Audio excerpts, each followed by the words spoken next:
Hereby I open this academic ceremony at Maastricht University. My name is Ton de Goey. I am the prorector of the ceremony and chair of the degree committee. First of all, I welcome Mr. Tom Pepels. He will defend in public his academic thesis, Monte-Carlo Tree Search is Work in Progress. Welcome all members of the degree committee, in particular the three supervisors sitting opposite to me. Professor Mark Wienans, he is professor in machine learning at Maastricht University. Professor Ralph Peters, he is professor in mathematics of knowledge engineering, also at Maastricht University. And Dr. Mark Langto, he is research scientist in multi-agent decision-making and game theoretic AI at Google DeepMind in Montreal, Canada.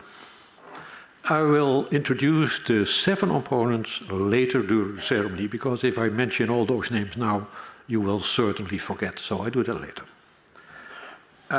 Welcome to you all here in the aula, and I also welcome all followers of the live stream. Mr. Pepels, may I invite you to give a summary of your thesis, and I wish you success in the coming hour. The floor is yours. Thank you, Prorector. Good afternoon, everyone. Committee members, colleagues, family, friends, students, nice to see you all. Thank you for being here. In the next 15 minutes, I will walk you through the main ideas of my research. Let's start with how game AI thinks about games. So, I will use chess as the game throughout my presentation as an example, but we can play any kind of different games that I also included in my research. And how AI thinks about games is by, first of all, representing the game as a board like this.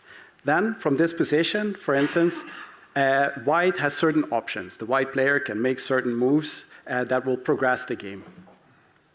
It can make many options, of course, depending on what the position of the game at that current moment is. And from that point on, the opponent can, of course, respond to those moves. And the responses of the opponent are, of course, depending on what white did in the first point. And this goes on and on and on. So we have layers of layers of layers, and this is what we call a tree, so hence the name tree search.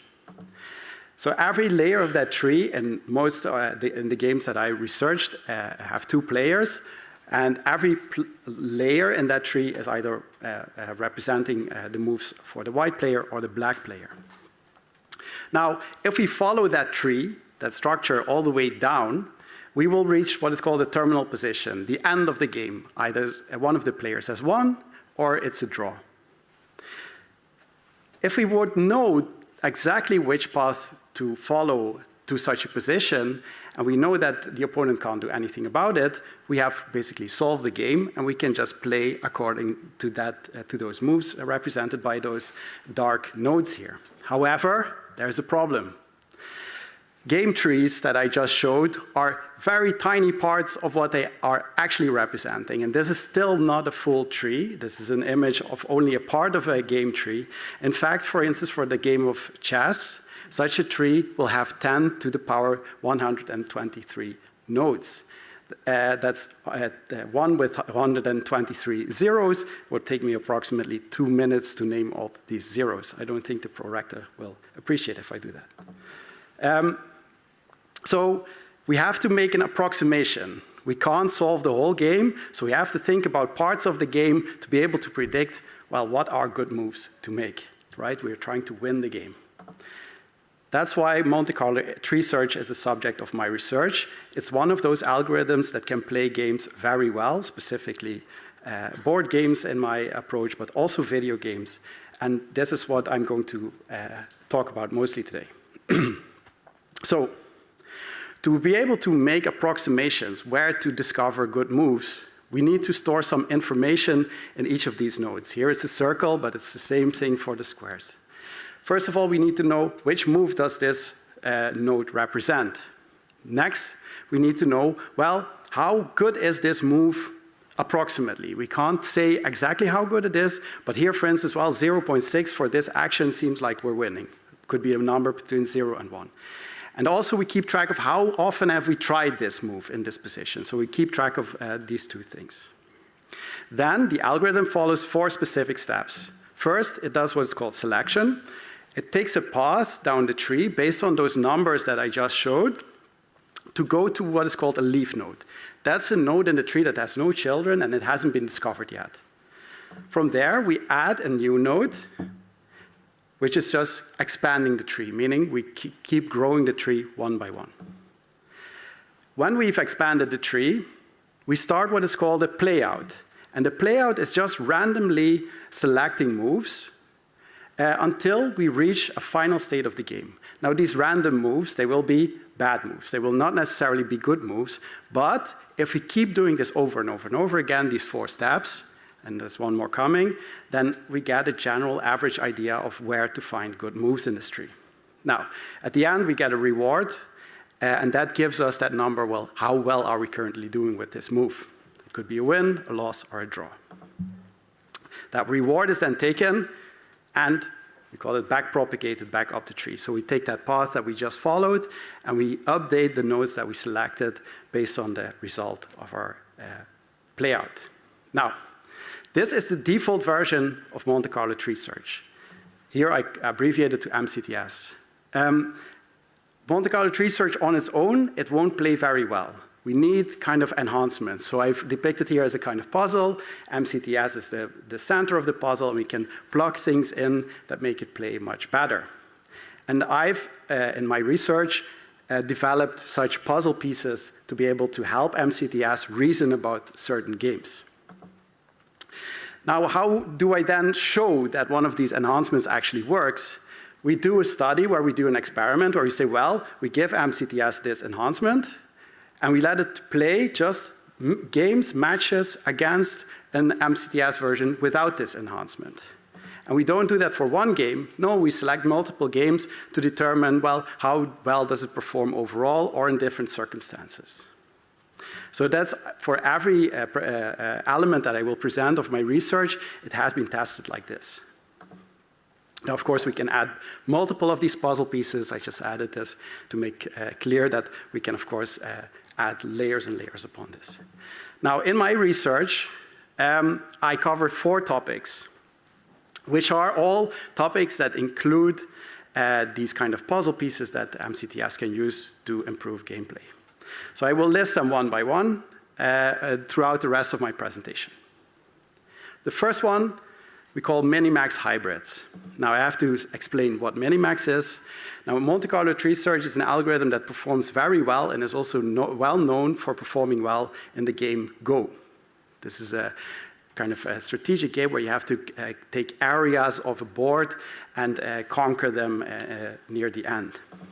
Another algorithm called minimax or alpha beta is very good specifically at games like chess, where it's like a puzzle that you have to solve where a certain pattern of move will lead to a win, and if you don't take that pattern, you will likely lose.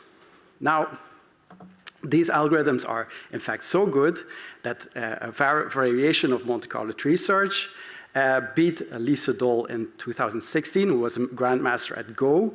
And Minimax is an algorithm that actually beat the chess grandmaster Garry Kasparov in 1997. So they are both tried and tested. And the question is, can we combine the strengths of both these algorithms to improve even further? Now, the main difference between these 2 algorithms is that Minimax works very well when we have an evaluation function. That means, given a board, can I give that board a score? For a game like chess, we can, for instance, compare how well is my material, do I still have my queen, how about the opponent? But for a game like Go, it's much more difficult to attach an exact number to a board position. So the solution is, well, we combine them. We store both the information that MCTS collects, but we also store that evaluation function. And then we modify parts of the algorithm to use that evaluated function to be able to make better decisions. And this improved performance in the games that we tested. The second, so this next part is different from the first. The intuition here was that, well, we can make an evaluation function for intermediary positions when none of the players had yet won, but we're looking at halfway through the game or the beginning of the game. But how about if we evaluate the end of the game? let's say we can say, okay, how likely is this checkmate to appear when a professional player plays it, for instance?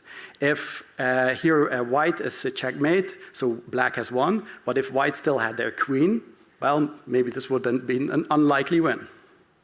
Moreover, due to the random nature of the algorithm, the longer such a playout lasts, the more uncertainty is introduced into the process. So we also use the intuition that longer games have probably more randomness in them and their results might be less reliable.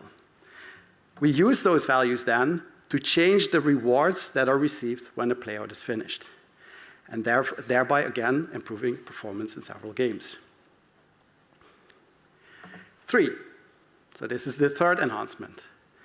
Here, I have to explain a little bit of intuition.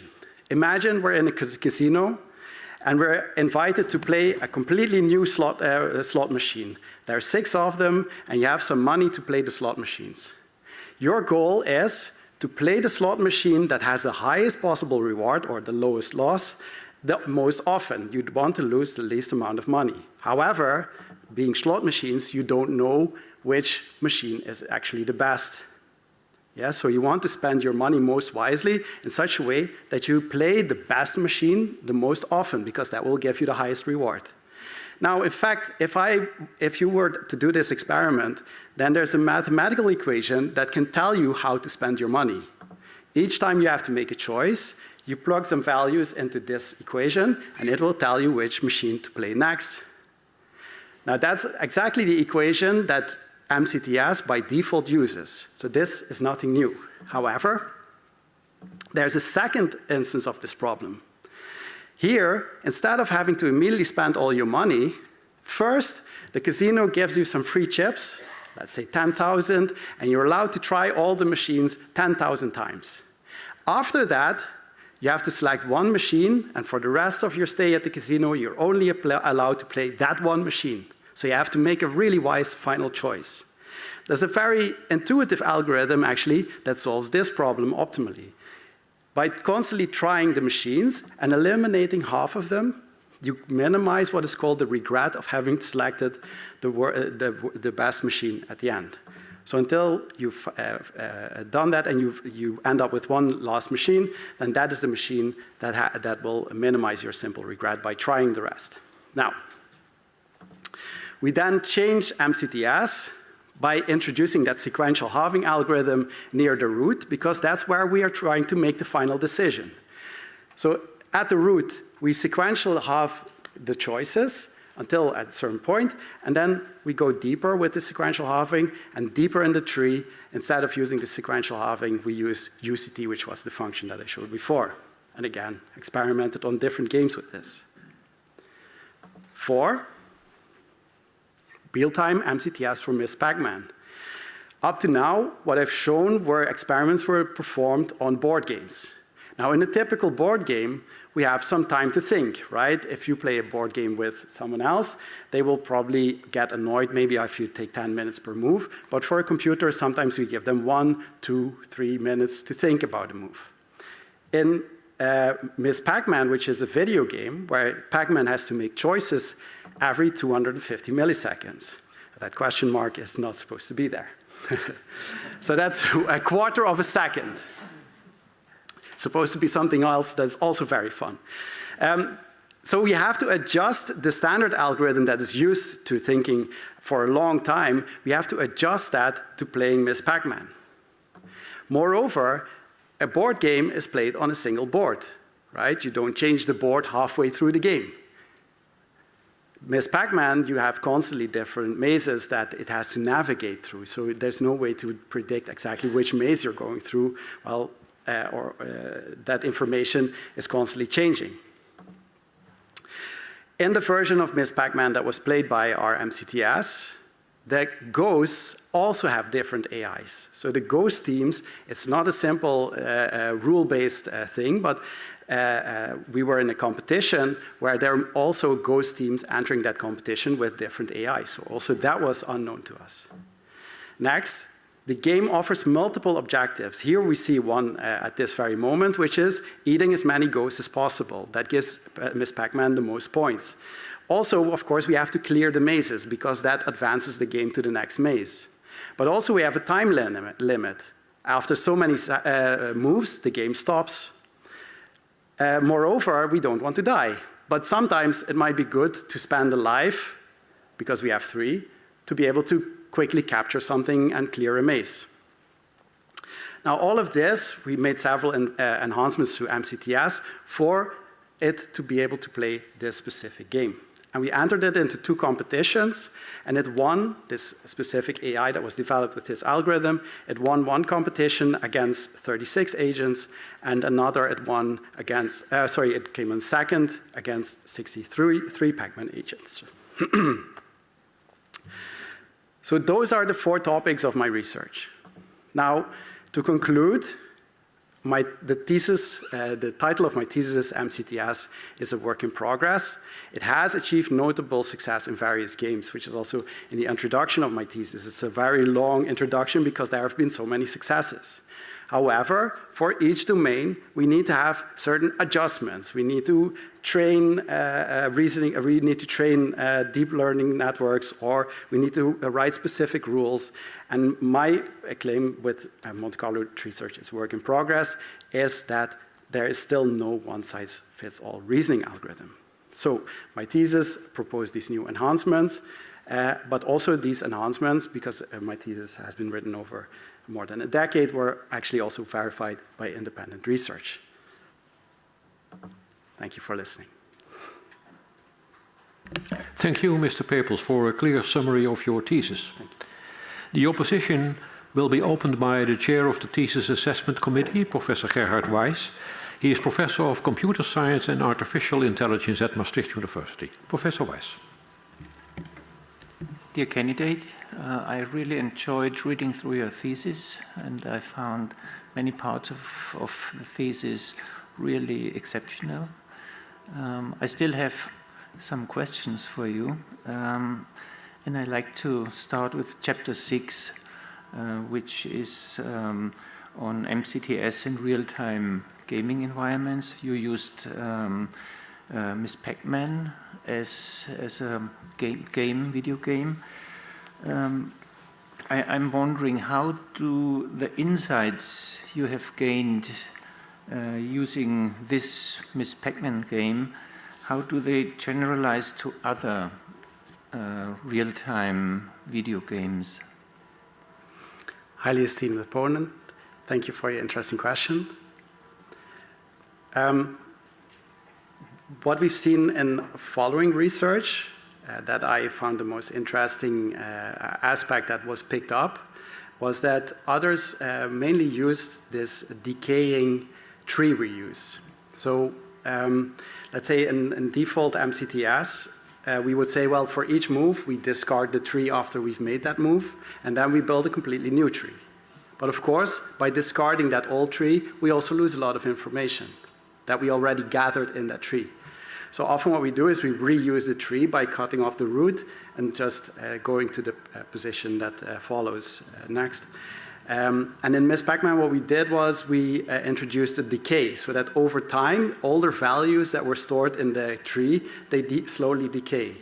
And this was, in my opinion, the most picked up aspect of that research. Mm-hmm. I also think that limiting the tree depth was an interesting aspect that could also be used in other games, because, of course, for MCTS, we need a forward model to be able to understand, well, what's going to happen next, to be able to generate moves. But if we limit the tree to a certain depth, we could maybe use simpler forward models deeper down the tree, which is also what I did. Mm-hmm. I think this is what is highly transferable to other domains. Okay, yeah, thanks. So my question relates to this, on your last slide, I think this one size fits all doesn't exist. So you published this work about 10 years ago. Nowadays, would you choose Miss Pac-Man again to analyze MCTS in the context of video games? Yeah. Highly esteemed opponent, thank you for your interesting question. I think that Miss Pac-Man is a kind of, as we've always done, sometimes we simplify games. And Miss Pac-Man is a video game which plays in real time, but it's still simple and also understandable and debuggable, let's say. Of course, AI, the field has not stood still for quite a while. In fact, over the last few years, it has had seen considerable changes. And I think that if I would have to make that decision today, given that knowledge, I might have been able to build a more extensive game, let's say. We can, of course, reason now about much more different things. We have large language models. We have deep reinforcement learning that we can also combine with MCTS to solve very different problems than we could when I wrote it. Thanks. Another question concerns the recommendations for future work in your thesis. So you mentioned for each of your enhancements, like MCTS using Minimax and so on, quality-based rewards, you mentioned possible future research directions. Which one would you say is most promising, if there is such a thing? So if I give you money for one PhD candidate and you have to select one of these recommended future research topics, which one would you select? Yeah, thank you for an interesting question. I think my latest child would be the alpha beta MCTS. I'm still interested in Monte-Carlo tree search as an independent algorithm. That's also why I say that it's still work in progress. Of course, we can enhance it now with a lot of deep learning and large language models, which I also would find very interesting. But with the alpha-beta search, I thought it felt almost like kicking an open door. It's such an obvious combination that still was open to us to explore further. Mm-hmm. So I think this would be a direction that's definitely interesting for me, that I would say, okay, let's dive deeper into this. Because it was also something that was introduced to greatly enhance Minimax. It was not a small enhancement in Minimax, it was a huge enhancement. And potentially that would still be possible for MCTS. Okay, thanks. I hope that answers your question. Yeah. Do I still have... We have time for a small question. Oh, for a small question. Then I would like to ask one of the parents to read Proposition 6.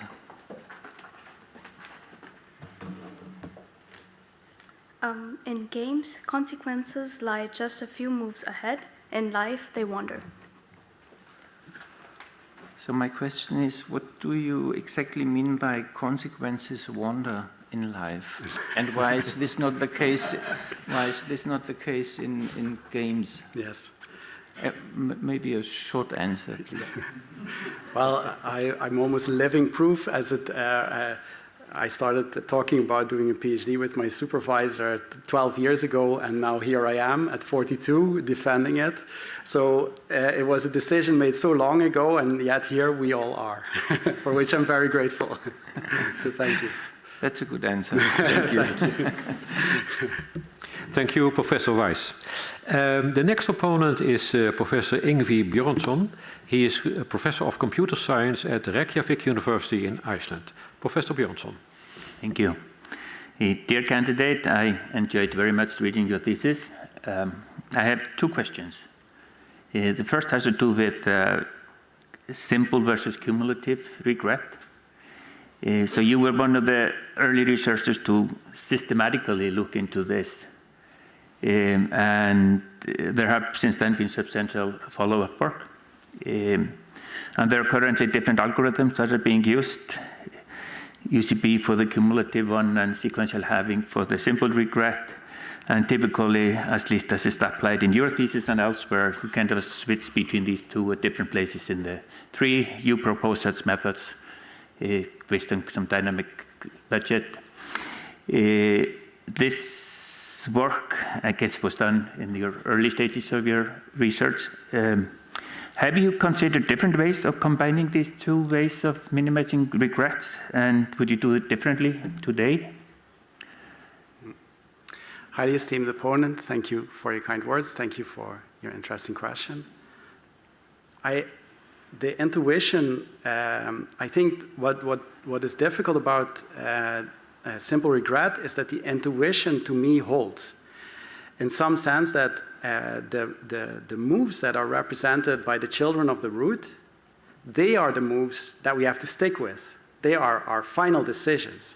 Whereas deeper in the tree, we are having to budget, we are having to spend our budget. That's where we spend our budget. So I think, honestly, that the intuition hasn't changed in that sense for me. I'm struggling of finding different ways of explaining this. Because we have to, at a certain moment, we have to commit to a choice. And also on deeper levels, we have to say, well, this is the choice, and then have to make a different, have to still investigate whether other choices improve upon this. I had a thought, but I lost it. Yeah, so sorry. Yeah, maybe a little bit of a kind of a follow-up. It's like you're right. Like the intuition is like simple regrets. You have to live with that decision.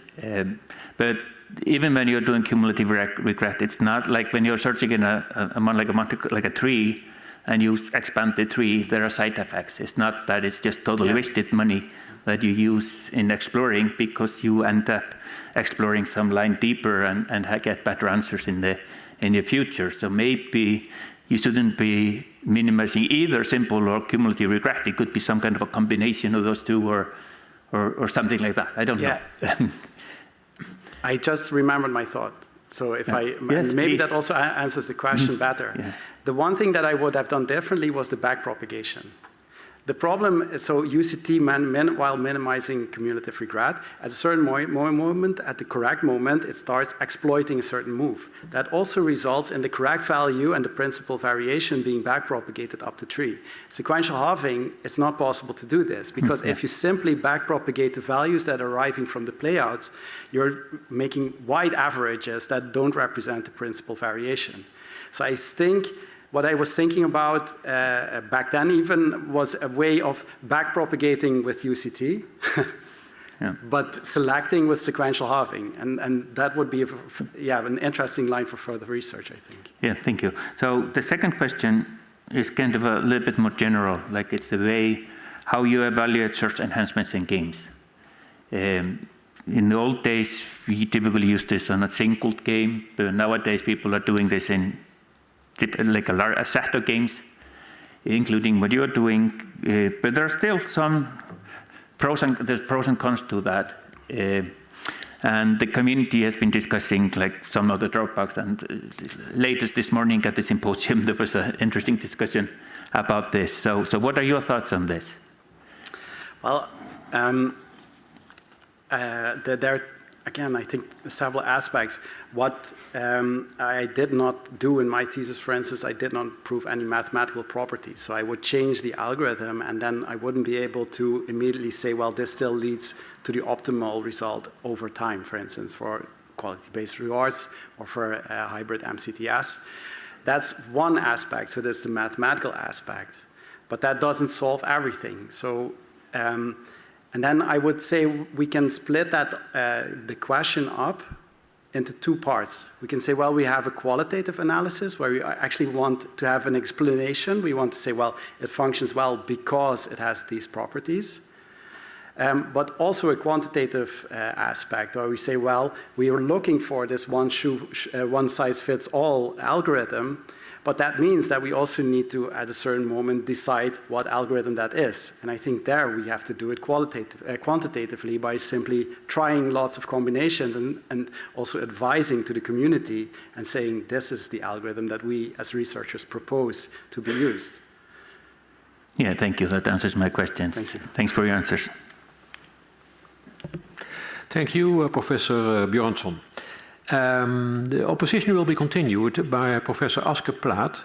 He is Professor of Reinforcement Learning at Leiden University. Professor Plaat. Dank u wel. Esteemed candidate, I liked chapter 3 so much. I thought that Minimax was dead but it's still very much alive, and it lives in your chapter 3. Alpha, beta, Monte-Carlo tree search, they are so different in nature. Alpha, beta is exact. It is fixed depth. It is deterministic. You need a heuristic function. Monte-Carlo tree search is variable depth. It's statistical. You don't need a heuristic function. How on earth can you combine these two worlds? Or how on earth can one combine these two worlds? And you are the one. In 341, subsection 341, you introduce an algorithm with alpha-beta bounds for Monte-Carlo tree search. Is it a good idea to combine alpha-beta bounds for Monte-Carlo tree search? Highly esteemed opponent, thank you for your kind remarks, and thank you for your interesting question. As I introduced it, and already answered Professor Weiss, I think it's an exciting opportunity to be able to have these kinds of bounds in an algorithm that's not necessarily designed to have them. Because to me, it's when I was doing this research specifically, I was using a shotgun approach. So I was trying many different things, and I saw that there are still lines of research that allow me to take information that comes from higher than the node that we're considering in the tree and use that information to change decisions lower. But if I may interrupt you, you're using the word information, which yes. I don't know what that is. That's a pretty vague term. Yeah, it's a vague term. With minimax, with alpha and beta, I know exactly what it is. Yeah. Alpha is a lower bound on the minimax value, and the minimax value is well defined. Yeah. Highly esteemed opponent, perhaps we are having a branding issue. Of course, as the discoverer, I branded it as alpha beta. Of course, there are definite distinctions between the one that we know of and the one that I implemented and researched. So there are definite distinctions. Of course, we don't have exact values, but we can use values that were found in other parts of the tree to affect decision making by altering UCT. The way that I did it in this research is by also including the bounds. So we have alpha, which is the lower bound, but we also have uncertainty over alpha. So we take that uncertainty and we take that in our decision making included. So what is your interpretation of your alpha? What does it mean? Yeah. It's the best value minus the bound on that value that we have seen in the selection path going down the tree. Of the UCT value? That combined is the UCT value. So it's it's the QSA that we would normally call the quality of the node minus the bound part of the UCT. Okay, and what is the interpretation of the UCT value? That of course, we have our alpha, which is a lower bound, but we also have uncertainty over that lower bound. So we have a bounded uncertainty, and we subtract that from the value of that bound. Whereas in, sorry. Yeah, and what is UCT?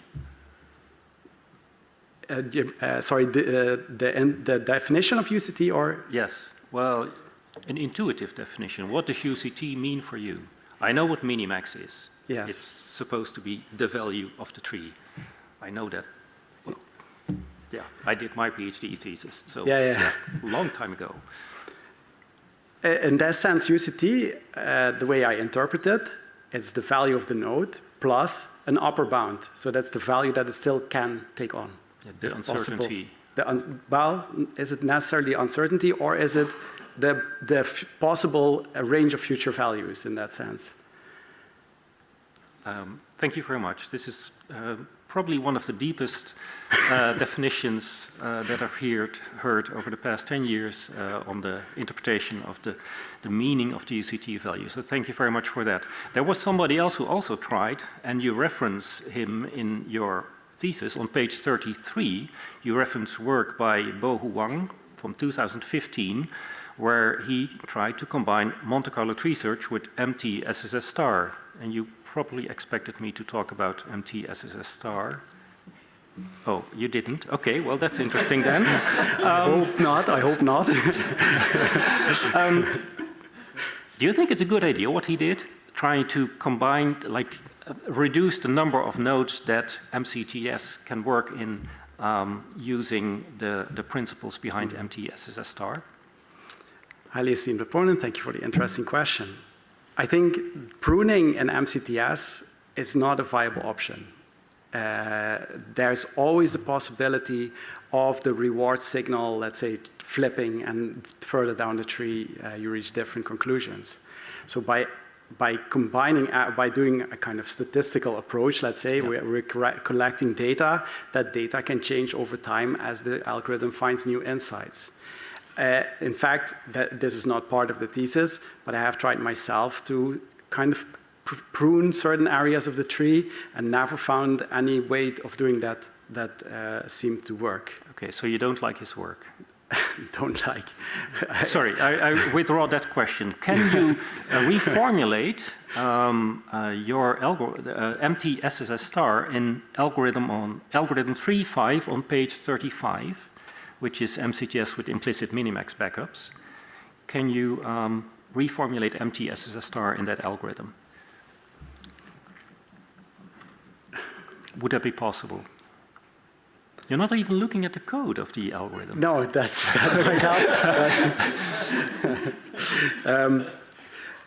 If you ask me about MCTS-SS star, MT-SSS star. Yes. This doesn't.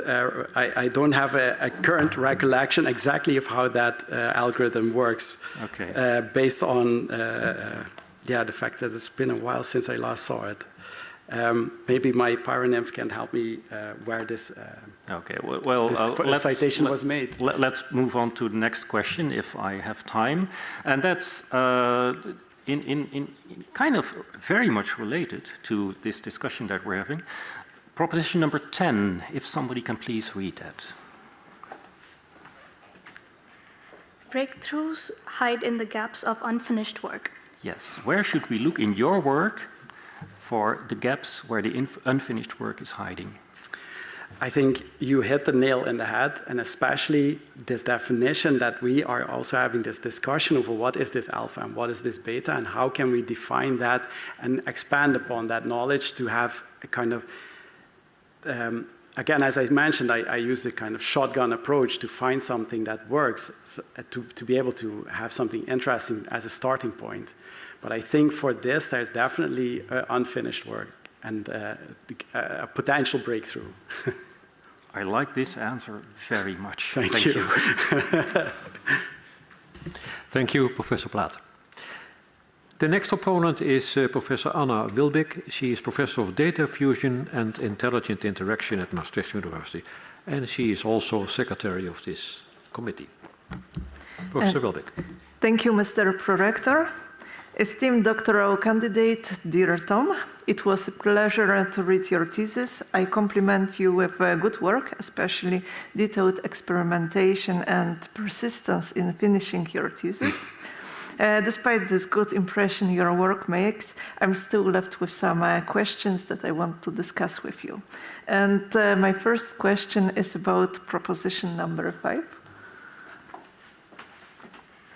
The true challenge in artificial intelligence is not making good decisions, but understanding them.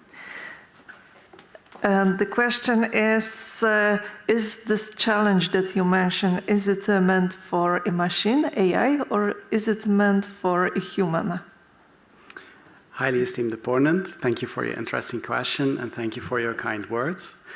The challenge is for us humans to be able to accept AI in our world. I think there are lots of challenges ahead. First of all, with deep learning, we've seen also this morning that it's very difficult to find an exact explanation of why an algorithm makes certain decisions. However, algorithms are already making decisions about our life, insurances, mortgages, and so on and so on.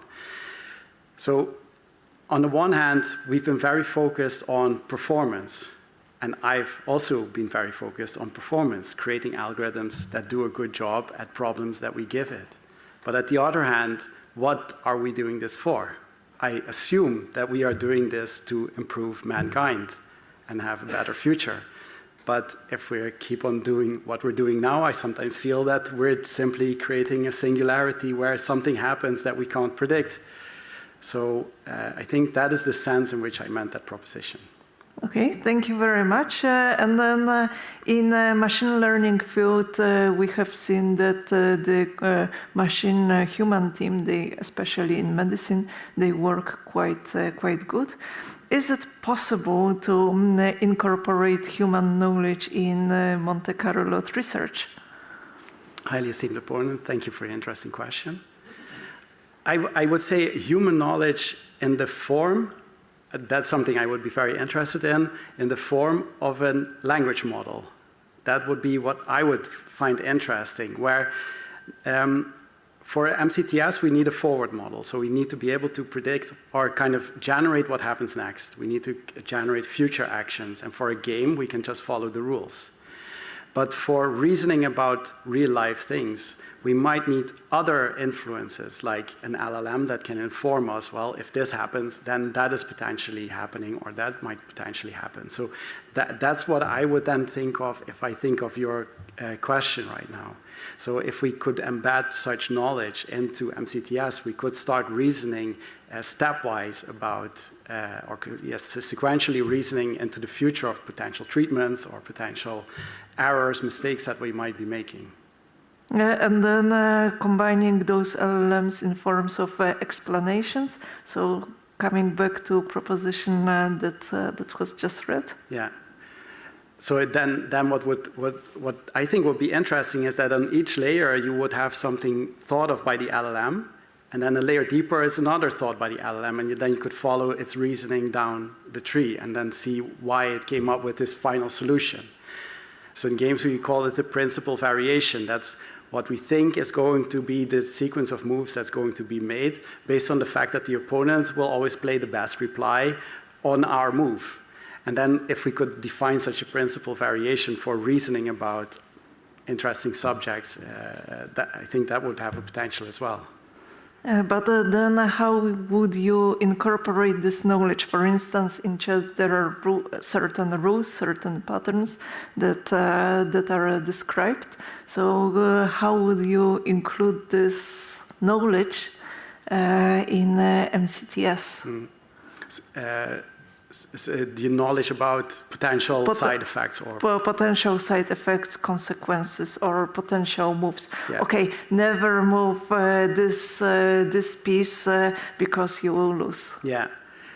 So, yeah, here, then this is very speculative, so if I may do so, Yeah, then of course. What I'm imagining is, again, that these consequences, so with an LLM, it can think one step ahead. Right? If you don't give it this reasoning, then it can think one step ahead. That's a problem for an LLM. For MCTS, we can think many steps ahead. However, we need to know exactly the rules of the game. But of course, in the real world, there are not such strict rules that we can simply follow and then we lead to a solution. And that is what I'm thinking, that incorporating this language and this generation of one step ahead knowledge that might come from an LLM into these kind of sequential decisions. Okay, thank you very much for your answers. I give word to Mr. Prorector. Thank you very much, Professor Wilbeck. The opposition will be continued by Professor Scholtes. He is entitled to the endowed chair of text mining at Maastricht University. Professor Scholtes. Thank you, co-rector. Dear candidate, congratulations on your thesis work. Your dissertation is really interesting, well structured, and an extensive study of Monte-Carlo research. Now, as you know, my field of research is text mining and natural language processing. You were actually one of the students to follow my course back in 2013. When you use sentiment analysis to predict Bitcoin valuations, something we might revisit later. I'm really interested how that worked out for you.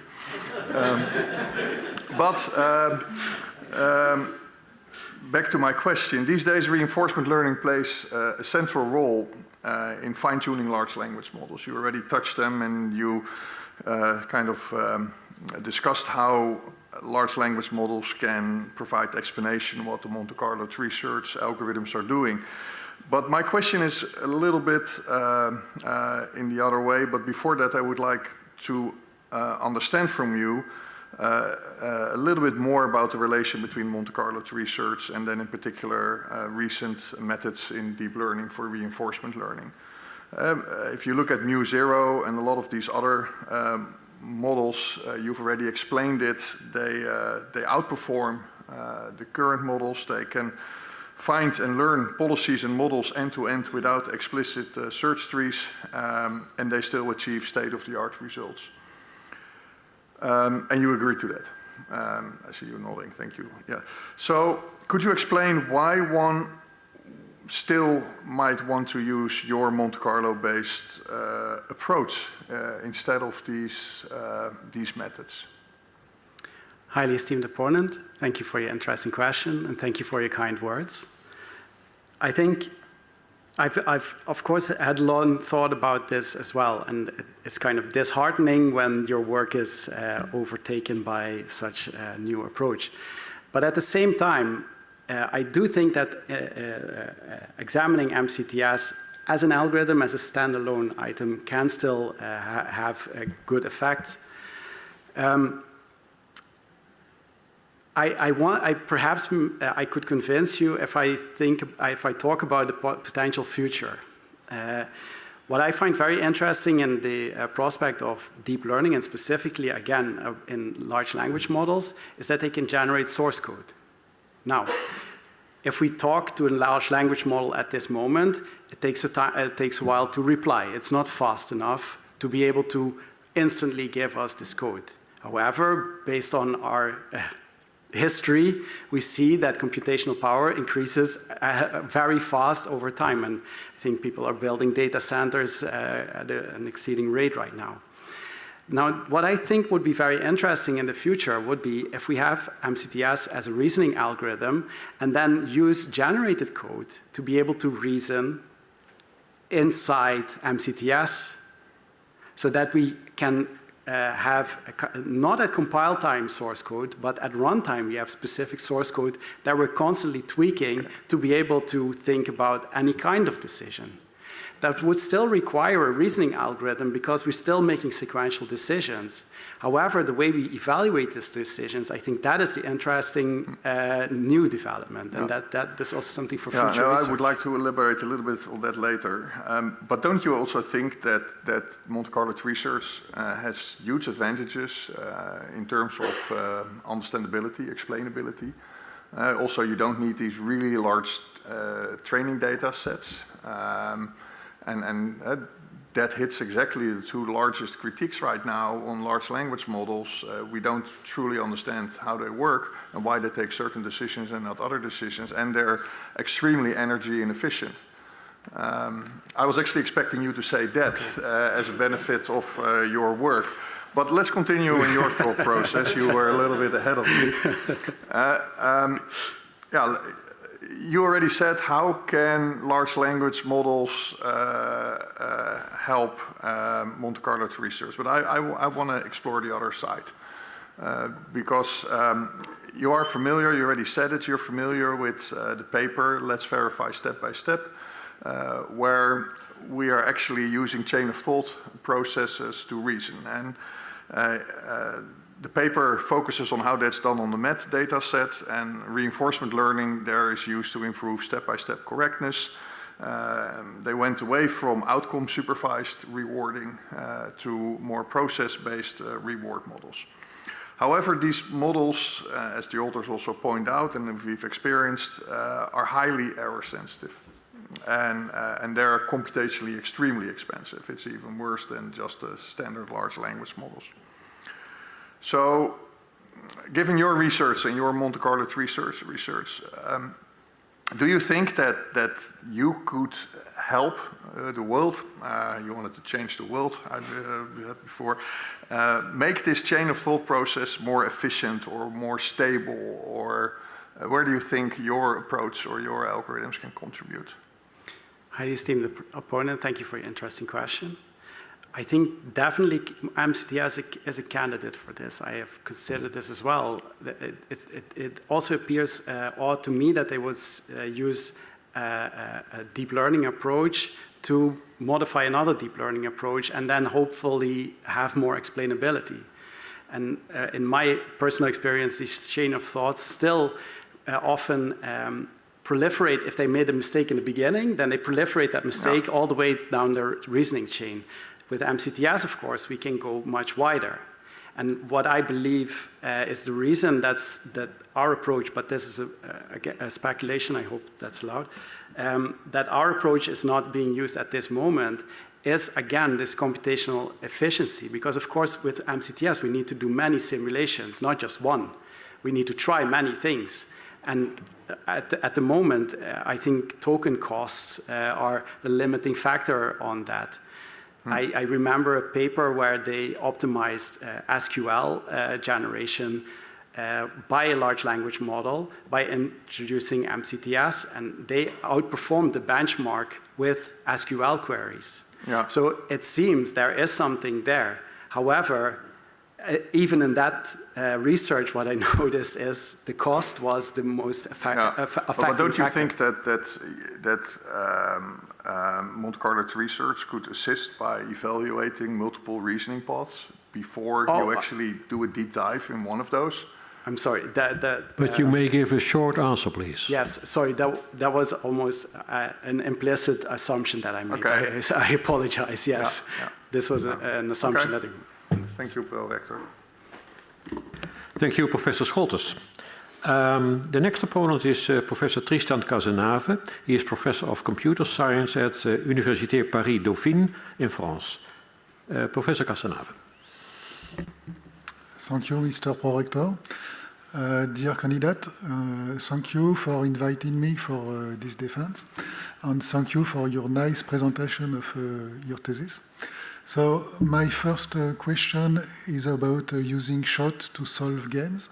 So you proposed shot to solve games, and I would like, so the other kind of algorithm used to solve game can be MCTS solver, for example, or you can use alpha beta to solve game. So I would like to ask you what you think are the pros and cons of using a shot compared to these other kind of algorithms. Highly esteemed opponent, thank you for your interesting question and thank you for your kind words. In the thesis itself, I introduced the solver for shot specifically to be able to solve games with my hybrid MCTS. That's one part of the question. However, the second answer that I would like to give to your question is, if I may say so, I remember the reason why you defined shot and why you used it back then. That was because it was really fast. It spent much less time in the tree, so it was computationally really fast.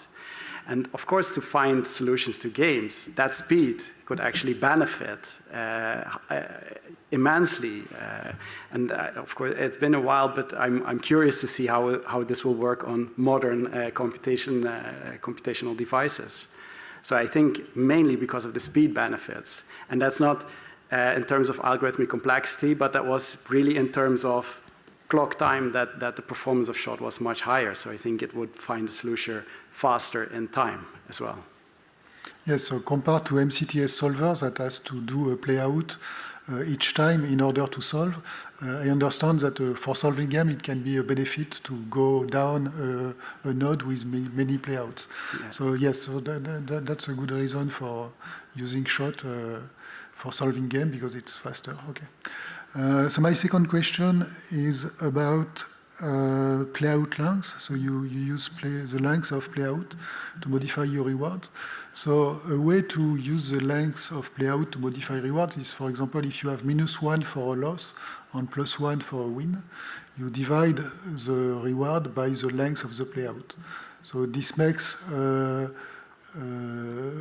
the algorithm prefer short win and long losses. So how does it relate to the thing you propose in your thesis? Highly esteemed opponent, thank you for your interesting question.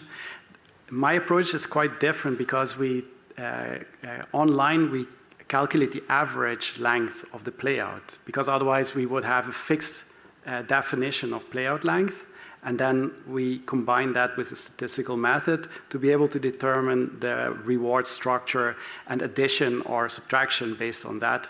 So I'm not sure if having this kind of fixed reward or penalty is the best approach, because it's not very dynamic, it's quite rigid. The other thing is that in my experience, this UCT's C constant, now we're being quite technical, is very sensitive to the range of the reward, the total range of the reward. So if it's between 0 and 1, then typically you have a 0.5, and it's very sensitive to that. So what I've noticed in my research is if I go changing the rewards too much, then my C constant is incorrectly tuned, and then I would have to use some online tuning mechanism to be able to change it based on the average reward that we've seen. So that is the reason why I think this kind of fixed penalty or reward is not the best approach. Okay, yes, so the way it was used was within a nested Monte-Carlo search, which does not do average of the reward, but that just prefers the best reward. Yeah. So it is the same thing as you say, when you do the average of reward, dividing may not be a good idea. Yeah. Okay, and my third question would be about combining sequential halving with algorithm like UCT. So now it would be using sequential halving combined with PUCT and using a neural network with a policy and a value. So how do you see how we could use this neural network in combination with sequential halving and PUCT to improve this combination? Highly esteemed opponent, thank you for your interesting question. I tried to define this hybrid MCTS from that chapter as generic as possible. And I think that any method, most methods, maybe I shouldn't make that claim, most method that can be used in MCTS can also be used in my hybrid MCTS. So the way AlphaZero works or AlphaGo, I think those things can simply be also plugged into that algorithm. I was hoping to define a kind of broad concept of minimizing both simple and cumulative regret, while still adhering to the principles of Monte-Carlo tree search, and thereby also inviting others to try such methods as deep learning or proof number search within that algorithm. Okay, so this is a nice thing you say about... I have to interrupt you. It's time. Okay. So thank you for your We can answer. discuss it during the reception.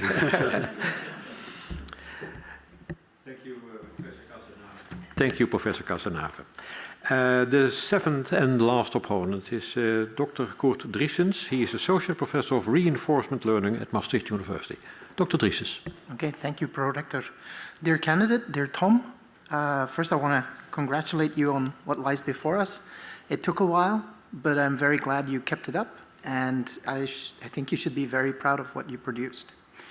You know, my background is on reinforcement learning, right? And so you talk in your text about the combination of machine learning and MCTS. It's been mentioned here a number of times. AlphaGo, the very nice example that we just discussed as well, used MCTS as a kind of local exploration on top of the policy generated by reinforcement learning, but I would like to hear your opinion on the use of MCTS as an exploration strategy for reinforcement learning. So instead of using epsilon greedy, we use MCTS, and I wonder, would that bring any advantages, and what would they be? Do you have to be careful with this experience generated by MCTS when using it to learn from? I understand that computation might be a big drawback, but I don't want you to focus on that one. It's just, you know, are there other drawbacks that you might see? Esteemed opponent, thank you for your interesting question. Thank you for your kind words. Regarding to reinforcement learning, in my mind, I've always seen it as something indeed to combine both strengths. I've never actually considered using concepts from MCTS inside of reinforcement learning. However, if I would make a guess,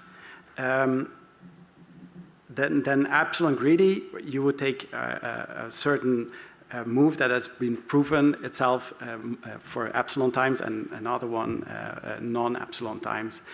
In early experiments with MCTS, this was also with Monte-Carlo approaches and multi-armed bandits, this was the benchmark. And we have been able to improve upon that benchmark with UCB1, right, and later UCT. I don't see necessarily a reason why that would not work in reinforcement learning as long as we can define that problem or that sub-problem of reinforcement learning as a multi-armed bandit problem. And the question is that possible? Can we have a definition of a multi-armed bandit that we can plug into reinforcement learning? Okay, so this is a very statistical answer, right? I'm also wondering, do you see a connection to things like safe reinforcement learning, where you try to avoid territory that is, disastrous to the agent? Would you see a benefit there of using MCTS? Not necessarily, because we still have to try lots of options, right? So we are trying different options using a certain algorithm. Perhaps, if I may speculate, then sequential halving might be a choice where we can immediately eliminate parts of the decision space by saying, well, I've already seen that this is never going to work, so we can limit then our decision making space to, or action space, to those decisions that actually matter to us. Okay, thanks. I'm going to come back to what was discussed before a little bit. In chapter 3, right, you investigate the use of Minimax combined with MCTS. Now, Minimax is known to produce very good play because it also assumes a very strong opponent, actually an optimal opponent, as to the best of its knowledge. But it can, in my opinion at least, be very boring to play against, right?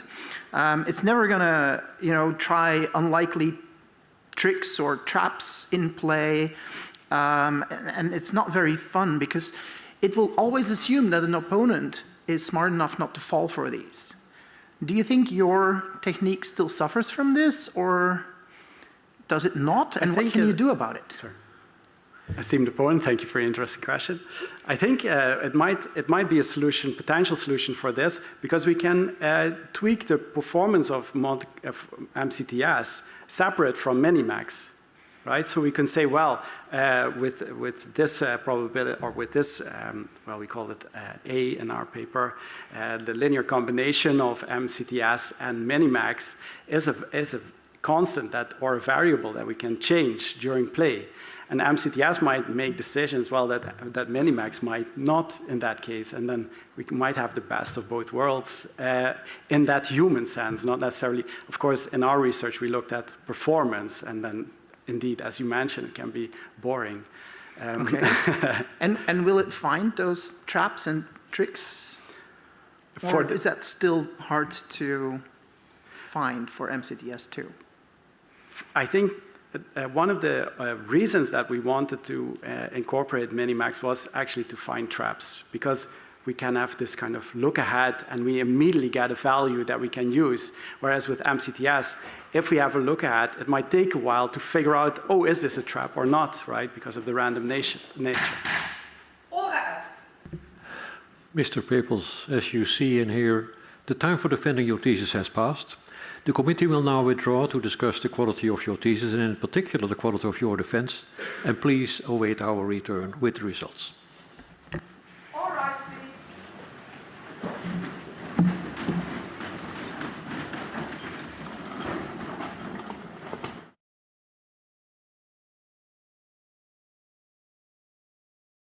The PhD defense has now ended.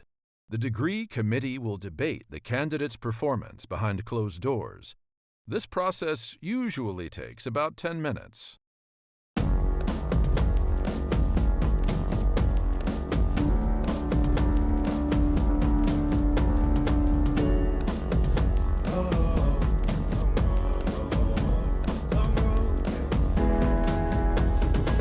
Long road to the south side. 10 miles in my rearview mirror, I know what it felt like. My goal's only getting clearer, east side to the west side. No place like home, if it's questions that you've got, go the extra mile and die.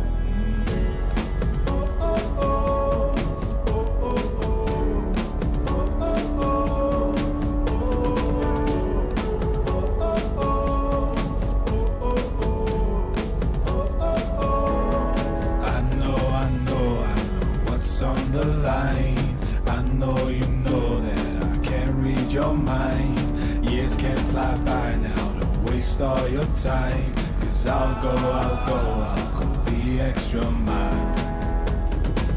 Long road to the south side, 10 miles in my rearview mirror, I know what it felt like. My goal's only getting clearer, east side to the west side. No place like home, if it's questions that you've got, go the extra mile and die. On the dash, got my laces tied. Long road, I don't waste no time. Break rules because fate decides. With the team and we chase the light. I make a move, fall down, shake it off. I hate to lose, bad branch, break it off. No room for negativity, praise and love. Prepare for deep part cause we're taking off. Get the mileage, traveling so far from home. Gathering knowledge, other connections. I put the time in to get everything I ever hoped for. It's a challenge and we all in. It's a better future that we go for. And even though these nights seem long, I know that I am never on my own. Know you've won the battle once you've grown.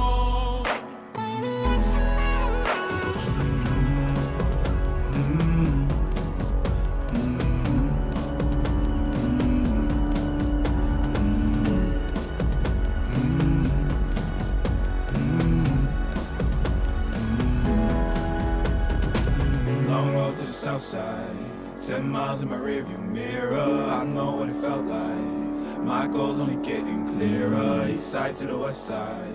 No place like home, if it's questions that you've got, go the extra mile and die. Long road to the south side, 10 miles in my rearview mirror, I know what it felt like. My goal's only getting clearer, east side to the west side. No place like home, if it's questions that you've got, go the extra mile and die.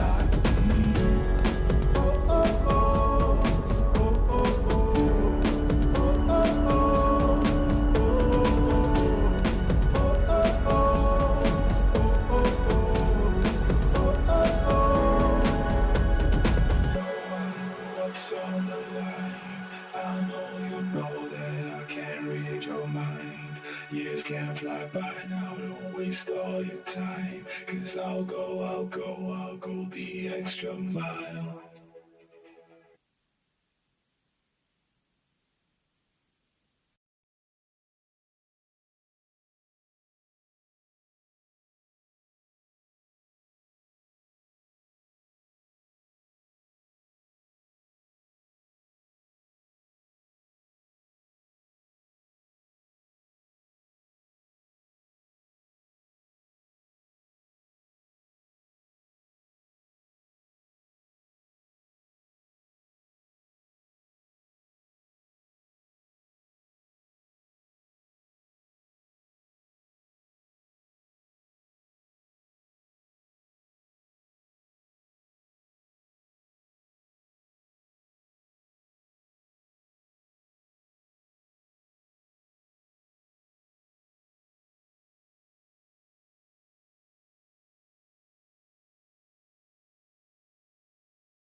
Mr. Pepels, the degree committee has assessed the quality of your thesis, in particular the quality of your defense, and in view of its positive verdict, they have decided to grant you the degree of doctor.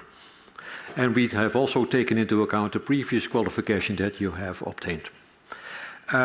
Professor Wienans is authorized to confer upon you this academic distinction in accordance with Dutch university custom and law. I invite now your supervisor to take the floor. Professor Wienans. All right, please. And the remainder of the procedure will be done in Dutch now, on special request. Belooft u dat u altijd volgens de beginselen van de wetenschappelijke integriteit te werk zult gaan, eerlijk, zorgvuldig, transparant, onafhankelijk en verantwoordelijk? Dat beloof ik.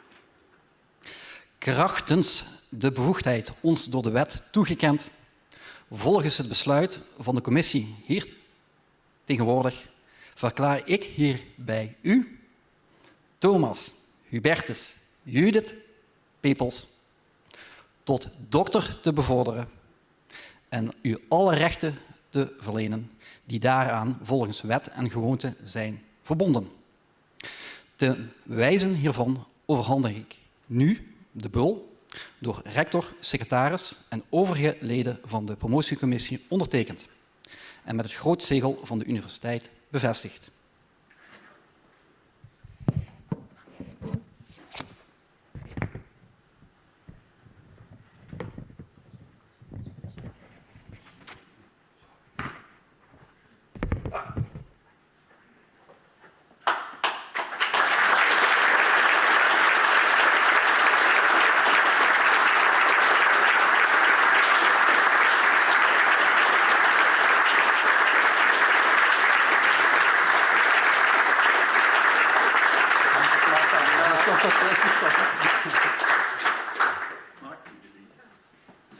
Ja.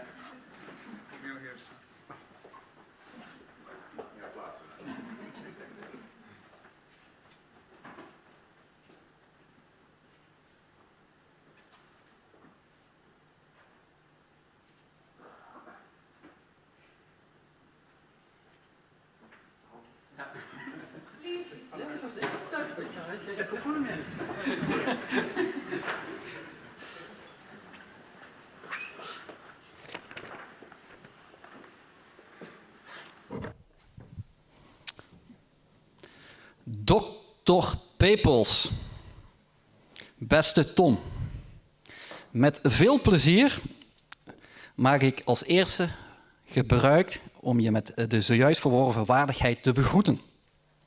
Je bezit nu de hoogste academische graad die we in Nederland kennen. Het is de bekroning van het onderzoek dat je de laatste jaren hebt verricht. Het is echt welverdiend.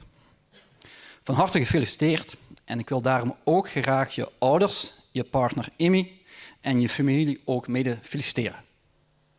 Proficiat met uw knappe zoon, broer, levensgezel, oom en schoonbroer. En als ik nog een terminologie ben vergeten, dan spijt het me zeer. Tom, als promovendus heb je een ander pad gevolgd dan gebruikelijk is. Zoals je wel vaker dingen doet die iets minder gebruikelijk zijn. Om helemaal bij het begin te beginnen, je interesse voor het onderwerp van Monte-Carlo zoekalgoritmes begon tijdens je bachelorstudie, waar jouw Marble afstudeerproject leidde tot een artikel over real-time Monte-Carlo tree search. Dat tevens werd genomineerd als beste paper op de IEEE Conference on Computational Intelligence and Games. En toen kreeg je de smaak te pakken. In de master ging je hierop verder, waar je tijdens je onderzoeksstage een artikel schreef dat geaccepteerd werd op de behoorlijk prestigieuze Europese AI-conferentie, de ECA. Met nog een aantal artikelen in het verschiet opperde je co-begeleider Mark Langtot om op dezelfde voet verder te gaan als externe promovendus. Dat leek ons een goed plan. Want de teller stond al op 1 tijdschriftartikel, 2 conferentieartikelen, 1 workshopartikel. En in de tussentijd hadden we Ralf Peters erbij gehaald om dit traject als promotor mede te begeleiden. Met al die artikelen, met al die ervaring, Hoe moeilijk kon het zijn om dit tot een proefschrift te brengen? Nou, Tom, dit was een hele odyssee. En voor degene die zijn klassieke niet meer zo scherp heeft, een odyssee is een heldenepos dat ongeveer een jaar of 10 duurt. Tijdens je promotietraject was je in de tussentijd werkzaam bij verschillende bedrijven en organisaties. En toen je op een gegeven moment aan de slag ging bij jullie familiebedrijf Milano, ging het onderzoek dan ook langzaam richting een lange winterslaap. Toch bleef de academische wereld trekken. En wou je jaren geleden behaalde onderwijspropeduizen te gelden maken. Dit leidde ertoe dat je als inhuurkracht ons ging helpen met de cursus datastructuur en algoritme. Niet ons, mij. Maar goed. Over de jaren heen herzag je deze cursus op basis van nieuwe onderwijsinzichten. Dit alles beviel jou, ons en natuurlijk de studenten zo goed dat we je op een gegeven moment je in deeltijd in dienst namen als docent. En in deze hoedanigheid heb je ook onderwijs verzorgd voor databases, de programmeervakken en het projectonderwijs. Hiermee moet vermeld worden dat je je onderwijs succesvol hebt aangepast aan de nieuwe generatie Z-studenten en je hebt die ook vervolgens weten te temmen. En ik moet zeggen, ook de kwaliteit heeft helemaal niet ingeboet. Onze waardering hier is behoorlijk groot. En ik denk dat je voor ons allen een goed voorbeeld bent van succesvolle onderwijsvernieuwing. Maar wacht eens even, dit ging over een promotietraject. Nou, nu Tom, in deze laudatio zijn we nu helemaal terechtgekomen op andere activiteiten. En dit is ook het kenmerkende voor een odyssee. De held heeft vele omzwervingen. Maar in een odyssee krijgt de held op een gegeven moment het doel weer scherp. In jouw geval was dit een koffiemomentje in onze lounge met Christoph Zeiler. Hij had naar je Google Scholar gekeken en zag dat je werk behoorlijk goed werd geciteerd. Met onder andere een tijdschriftartikel dat meer dan 100 keren werd geciteerd. En je werk werd door gerenommeerde onderzoekers overal ook aangehaald. Hij sprak tegen jou de legendarische woorden: Tom, waarom ben jij nog niet gepromoveerd? Het besef kwam dat het zonde was om dit traject niet af te ronden. Toevallig liep ondergetekende op dat moment de lounge binnen en de rest is geschiedenis. In no time publiceerde je je laatste artikel en leverde een prachtig verzorgd proefschrift af. Iets wat tegenwoordig een zeldzaamheid begint te worden. Tom, je gaat nu een andere richting op. In plaats van onderwijs te geven nu in de masterprogramma's, nu je eindelijk je bul hebt, ga je binnenkort op avontuur in Portugal.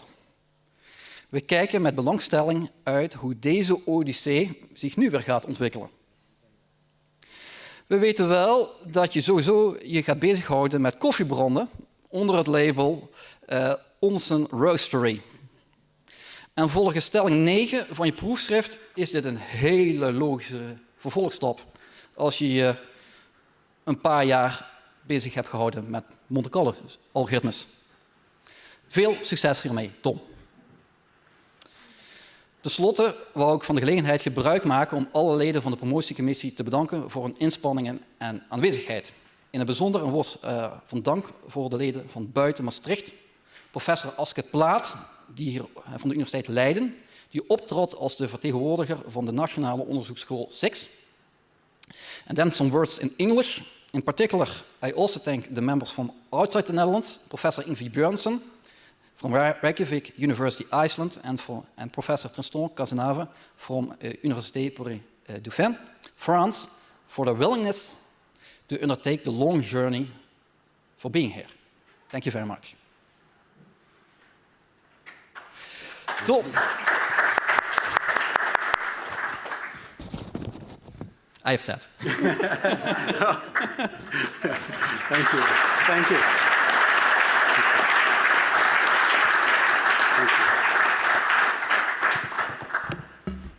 Zeer geleerde dokter Pepels, beste Tom. Het doet mij een groot genoegen om je van harte te feliciteren met het behaalde doctoraat. En ik feliciteer je ook namens de Universiteit Maastricht. En ik zou graag nog heel eventjes met je willen terugblikken op de ceremonie van vandaag. En met name, ik spreek nu even uit mezelf, ik heb erg genoten van je, wat wij noemen het lekenpraatje. En dat is bedoeld voor niet-experts, niet-deskundigen. En ik denk en ik hoop ook dat de meeste mensen hier in de aula ook nu begrepen hebben waar je de laatste jaren aan gewerkt hebt. En ik vond het heel interessant en ik vond het heel boeiend. Ik moet zeggen, Emmy is wel heel belangrijk. Nee, ik vind het met name van belang omdat de universiteit het zeer op prijs stelt dat ook voor het algemene publiek uitgelegd wordt wat wetenschappers hier doen. Ja. En ik denk dat je daaraan heel goed hebt voldaan. Ik wil even nog een paar woorden wijden aan je proefschrift en ook aan je verdediging. Het proefschrift is een goed proefschrift en het is gebaseerd op hele goede studies die ook in de diepte zijn uitgevoerd. En ook hebben we gezien als commissie dat ook het merendeel van de studies die je hier gedaan hebt ook gepubliceerd zijn inmiddels. En ik neem aan dat er ook nog wel studies zijn die onderweg zijn naar publicatie. Dat wordt betwijfeld, maar we zien wel wat daarvan komt. In elk geval, ik wil je daarmee complimenteren en ook, maar ik wil nog ook even iets zeggen over je verdediging, voordat ik ook je promotoren erbij betrek. We hebben ook gezien dat de vragen die op je afgevuurd werden niet altijd even gemakkelijk waren, maar dat heb je uitstekend beantwoord en wij vinden dat het proefschrift heel goed verdedigd is. En ik denk ook dat je heel duidelijk hebt laten zien dat je in staat bent ook op een hele goede manier, een uitstekende manier, het zelfstandig onderzoek niet alleen kunt ontwerpen, maar ook uitvoeren en kunt interpreteren.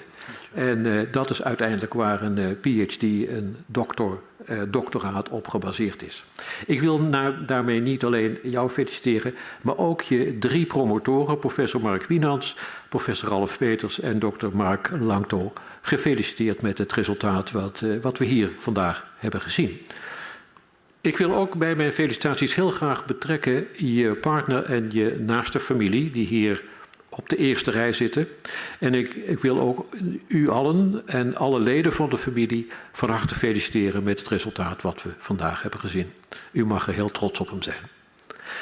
Ik wil ook bij mijn felicitaties betrekken de aanwezigen hier in de aula en ook de volgers van de livestream, waar ongetwijfeld heel veel bekende en andere familieleden, de ex-collega's tussen zitten, die dit gezien hebben en die wil ik ook graag bij mijn felicitaties betrekken. Of course, I would like to thank all members of both committees, not only the Thesis Assessment Committee, but also this degree committee, partly with the same members, but not all of them. And in particular, I would like to thank you very much for critically reading the manuscript and having an interesting discussion. And in particular, I would like Professor Wienans did, thank the external members of the committee. Maastricht University appreciates your input. So thank you very, very much. Voordat ik deze academische zitting sluit, wil ik u verzoeken om, als we de zitting hebben gesloten, dat de mensen hier in de zaal zich naar de refter begeven, waar u van harte bent uitgenodigd voor een receptie. Die vindt u heel eenvoudig. Als u hier de aula uitgaat en u komt bij de lift en u slaat rechtsaf, komt u vanzelf bij de refter. Wij zullen later volgen, want wij gaan eerst in de hal van dit gebouw een foto maken met jou in het midden. En ik wil daarbij ook graag de naaste familie uitnodigen om even voor die foto met ons mee te gaan. Hierbij sluit ik deze academische zitting bij de Universiteit Maastricht.